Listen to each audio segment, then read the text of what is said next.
देश में नक्सलवाद के खिलाफ चल रहे सुरक्षा बलों के निर्णायक और आक्रामक अभियान के बीच एक बहुत बड़ी और सकारात्मक अपडेट सामने आ चुकी है। दर्शकों से आपको बता दें कि दशकों से हिंसा का पर्याय बने नक्सली अब हथियार डालकर मुख्य धारा में लौटने का मन बना चुके हैं। देखिए रिपोर्ट।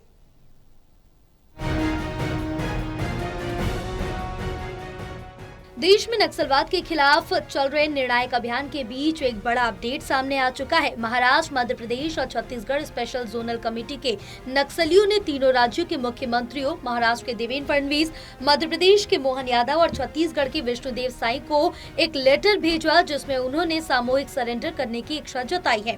नक्सलियों ने अपने दो वरिष्ठ साथियों, महाराष्ट्र में सरेंडर करने वाले भूपति और छत्तीसगढ़ में सरेंडर करने वाले सतीश के नक्शे कदम पर चलते हुए सरेंडर करने की इच्छा जताई है। एमएमसी जोन के सभी नक्सली एक साथ सरेंडर करेंगे। हालांकि इस लेटर में एमएमसी जोन के नक्सलियों ने एक दूसरे से बातचीत करने के लिए 15 फरवरी 2026 की डेडलाइन मांगी है। उन्होंने अनुरोध किया है कि इस डेडलाइन तक सुरक्षा बलों को कोई ऑपरेशन नहीं करना चाहिए। माओवादियों ने मुख्यमंत्रियों से कुछ दिनों के लिए न्यूज नेटवर्क बंद करने का भी अनुरोध किया है। पत्र में नक्सलियों ने यह भी भरोसा दिलाया कि वे जल्द ही आने वाले अपने सालाना PLGA हफ्ता यानी कि people's liberation guerrilla army week इस साल नहीं मनाएंगे। उन्होंने सुरक्षा बलों से अनुरोध किया है कि इस अवधि के दौरान नक्सलियों के खिलाफ सालाना ऑपरेशन भी न चलाएं। नक्सलियों ने पत्र में कहा है कि वे जल्द ही एक और पत्र भेजकर मास सरेंडर की तारीख की घोषणा करेंगे। भले ही 15 फरवरी 2026 की डेडलाइन लंबी लगती हो, लेकिन ये केंद्र सरकार की ओर से नक्सली मुक्त भारत के लिए निर्धारित 31 मार्च 2026 की अंतिम समय सीमा के भीतर है। अगर तीनों राज्यों की सरकारें एमएमसी जोन के नक्सलियों को ये समय देती हैं और ये सामूहिक सरेंडर सफल होता है, तो देश में नक्सलवाद के खिलाफ चल रहे अभियान की एक ऐतिहासिक सफलता होगी।